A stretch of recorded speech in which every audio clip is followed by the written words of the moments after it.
Hello, हाय, नमस्ते। कैसे हैं सारे? उम्मीद करती हूँ सभी बहुत अच्छे से हैं। आज की वीडियो बहुत ही ख़ास होने वाली है, ख़ासकर उन लोगों को जो पेन से परेशान होते हैं, जो अपने जॉइंट पेन से परेशान है या जिनको गठिया है, उन लोग के लिए वीडियो बहुत ही यूजफुल है। और वीडियो में लास्ट तक बने रहिए। मैं अब बताऊँगी कुछ टिप्स और जिसको आपको फॉलो करने हैं, कुछ स्टेप हैं जिसको आपको फॉलो करने हैं और आप इसे करने से आप अपनी गठिया से आराम पा सकते हैं और आपका गठिया ठीक भी हो सकता है। और पिछले 2 साल से मैं ये सब चीज़ें कर रही हूँ और 2 साल पहले मुझे प्रॉब्लम हुई थी। स्टार्टिंग पीरियड में था, फिर भी मुझे बहुत ही तब वो टाइम मेरे लिए बहुत ही पेनफुल था। मैं बहुत परेशान हुई जब मुझे स्टार्टिंग में हुआ और ऐसे अचानक से हुआ। मैं तो बिल्कुल भी घबरा गई कि क्या हो गया मुझे। और जब डॉक्टर को दिखाया तो पता चला, टेस्ट वगैरह हुए, ब्लड टेस्ट करवाया तो पता चला कि मुझे अर्थराइटिस की प्रॉब्लम है। और वो टाइम मेरे लिए क्या हो सकता है आप समझ सकते हैं। जो इस पेन से गुजर रहे हैं, कैसा वो पेन होता है। आप कुछ काम नहीं कर पाते, उठ नहीं पाते, बैठ नहीं पाते, ठीक से चल नहीं पाते हैं।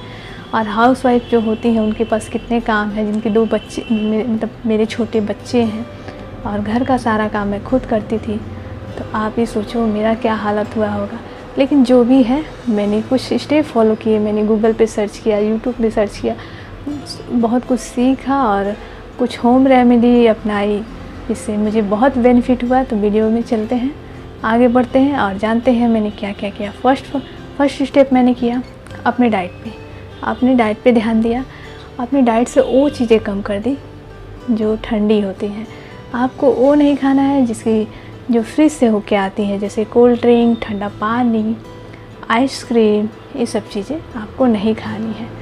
और नेक्स्ट नंबर पे आपको क्या करना है, आपको फ्रिज का कोई सामान नहीं खाना है। जैसे फ्रिज में कोई रात की सब्ज़ी रखी है, सुबह निकाल लिया या दिन में ही रख देते हैं हम लोग, फिर ठंड खाते हैं। तो ये आपको नहीं करना है। खा सकते हैं अगर आप उसको रूम टेम्परेचर पे रख के आप उसको खा सकते हैं। अब नेक्स्ट आपको ध्यान देना है, उन चीज़ों को नहीं खाना है जिसकी तासीर ठंडी हो। तासीर ठंडी का मतलब समझते हैं आप? मतलब जैसे वो नेचुरली ठंडा हो, जैसे खीरा हुआ, चावल हुआ, दही हुआ, ये सब चीज़ें, लौकी हुई, ये सब चीज़ें क्या होती हैं, नेचुरली ठंडा होती हैं। तो इनको नहीं खाना है। अगर आप अगर चावल के शौकीन हैं तो चावल बिल्कुल भी खा सकते हैं। आपको करना क्या है, चावल में घी का फ्राई करना है या जीरे और घी से फ्राई करके खाना है, या चावल पकाते समय उसमें घी डाल दें, उससे भी बैलेंस हो जाएगी। और अब लौकी की बारी आती है तो लौकी भी ऐसे ही कर सकते हैं। कुकुम्बर भी खाना चाहते हैं तो भी आप सब्ज़ी बनाते हैं, आलू की सब्ज़ी, उसमें ऐड कर दीजिए। उसके बाद उसकी तासीर बैलेंस हो जाएगी तो आप खा सकते हैं बिल्कुल भी। चलिए आगे बढ़ते हैं। और अब आपको क्या करना है, वो चीज़ें नहीं खानी है जो खट्टी होती हैं। खट्टी मतलब जो बहुत सारे फ्रूट हैं जो खट्टे हैं, जैसे किन्नू हो गया, संतरा हो गया, नींबू हो गया, ये चीज़ें नहीं खानी है आपको। और दूसरी खट्टी चीज़ें वो होती है जो हम अचार बना के खाते हैं, तो ये खट्टी चीज़ें आपको बिल्कुल भी अवॉइड करनी है। हाँ, आप आंवला खा सकते हैं, वो भी बहुत कम मात्रा में। और आप चाहे तो उसका अचार बना ले आंवले का, तो उसमें तेल ऐड होता है, तेल ऐड हो जाता है, इससे वो बैलेंस हो जाता है। तो आप आंवला खा सकते हैं। टमाटर खा सकते हैं आप, बहुत एक्सेस में नहीं, थोड़ा सा खा सकते हैं क्योंकि वो बहुत खट्टा नहीं होता है। कुछ चीज़ें ऐसी होती हैं जो वायु कारक होती हैं, जिससे खाने से हमारे शरीर में वायु बढ़ता है। जैसे आलू हुआ, गोभी हुआ, मटर हुआ, उड़द का दाल हुआ, ये सब चीज़ों से आपके बॉडी में वायु बढ़ती है। वायु का मतलब है हमारे बॉडी में वायु, वात, पित्त, कफ, 3 चीज़ें होती हैं। तो अगर इन सब वात बढ़ जाता है तो पेन ऑटोमेटिकली स्टार्ट हो जाता है। तो हमको अपना बॉडी का वात कंट्रोल करना है, तो इससे वो चीज़ें नहीं खानी है जिससे वात बढ़े। अब दाल में आप मूंग का दाल ले सकते हैं। मूंग की दाल सारी सेफ़ होती हैं, जो ग्रीन वाली है या वाइट वाली है, दोनों अच्छी होती हैं। आप कहेंगे मेरे घर में तो मूंग की दाल बनती नहीं है, तो अपने लिए मूंग का दाल कौन बनाए। हाँ, ये भी सही है। तो आप अरहर का दाल खाते हैं तो आप उसमें घी का तड़का लगाइए और प्लस उसमें अदरक डाल दीजिए। अदरक डाल के पकाइए, इससे थोड़ा बैलेंस हो जाएगा। चना भी कच्चा नहीं खाना है। कोई लोग भीगा चना खाते हैं तो नहीं खाना है, इसको भी आप पका के खाएं। अब चलिए आगे बढ़ते हैं।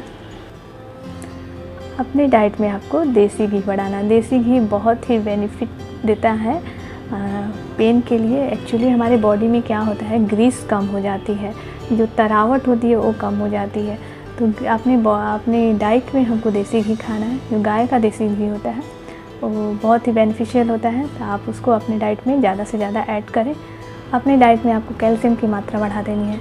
कैल्शियम जो नेचुरल कैल्शियम होता है, जैसे दूध होते हैं, दूध से हमको कैल्शियम मिलता है, ड्राई फ्रूट होता है और बहुत सी चीज़ें हैं, जिसमें अंडा होता है। अगर आप नॉन वेजिटेरियन हैं तो आप अंडा खा सकते हैं।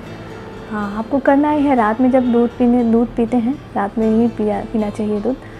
तो उसमें 1 गिलास दूध है तो 1 चम्मच देसी घी डाल दें और गुनगुना रहे तभी पिए। ये बहुत ही बेनिफिट देगा आपको।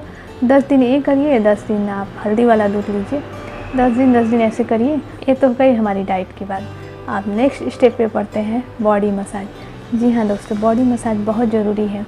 आप कहेंगे कि मसाज कौन करेगा? खुद कर सकते हैं आप। जब नहाने जाते हैं, नहाने से 10 मिनट या 15 मिनट पहले आप तेल ले लीजिए, सरसों का तेल हो या तिल का तेल हो या नारियल का तेल हो, उससे अपनी बॉडी को रब कीजिए। और अगर आप हाई बीपी है आपको, तो आपको अपनी बॉडी की मसाज ऊपर से नीचे करना है।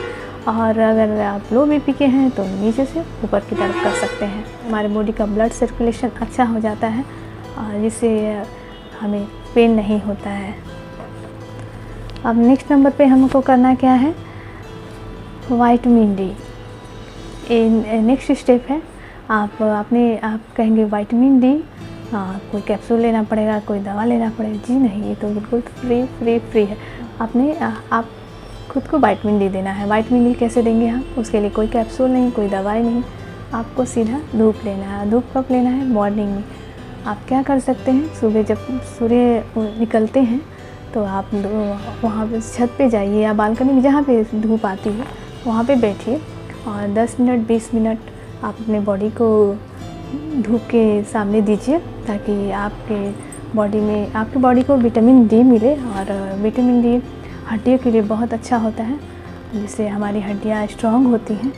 तो जो हाउस वाइफ है उनके लिए तो थोड़ा दिक्कत हो जाता है। तो आपको करना क्या है, आप थोड़ा सुबह जल्दी उठिए, जिससे वो टाइम आप उस टाइम को दे पाइए, यानी आप धूप को दे पाइए। चलिए हम अपने नेक्स्ट स्टेप की तरफ बढ़ते हैं।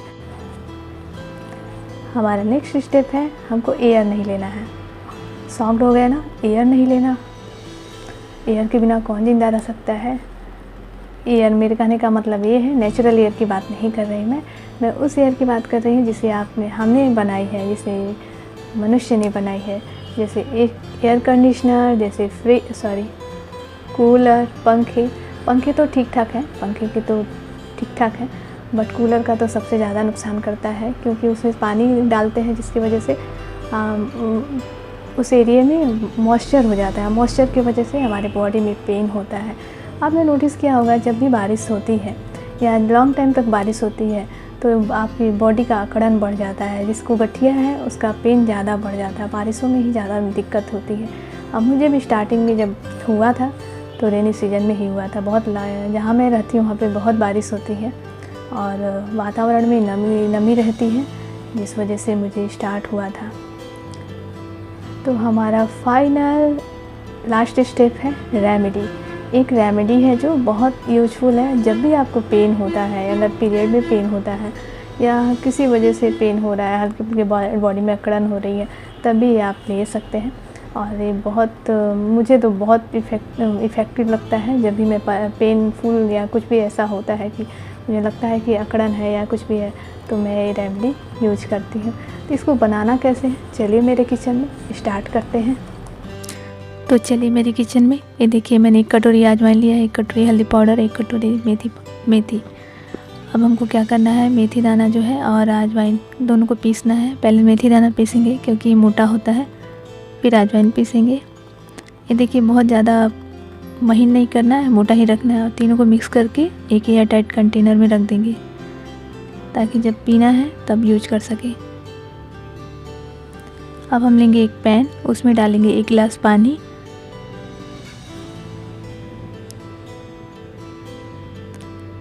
और पानी में डालेंगे 1 चम्मच पाउडर। इसको घोल लेंगे अच्छी तरीके से। इसके बाद हम डालेंगे इसमें अजवाइन कूटी हुई या बारीक कटी हुई। अब इसको खौलने देंगे, लगभग 5 से 10 मिनट तक पकाएंगे। जब ये लगे कि आधा हो गया है, इसको एक गिलास में छान लें और हल्का गुनगुना है तभी पिएं। खाना खाने के बाद आप दोपहर में या रात में पी सकते हैं। जब भी शाम रात में खाना खाएं या दोपहर में खाना खाएं, उसके आधा घंटे बाद ये पी सकते हैं। ये आपको बहुत फ़ायदा करेगा। दोस्तों, मैंने जो बताया, मैंने अपना एक्सपीरियंस शेयर किया है, इससे मुझे बहुत बेनिफिट हुआ है। उम्मीद करती हूँ कि आपको मेरी वीडियो बहुत अच्छी लगी होगी, और अच्छी लगी तो प्लीज़ लाइक कर देना। और मेरे चैनल को सब नया है तो सब्सक्राइब कर लीजिए और साथ में दबा दीजिए बेल आइकन, ताकि मेरी वीडियो की नोटिफिकेशन आपको मिल जाए जब मैं वीडियो अपलोड करूँ।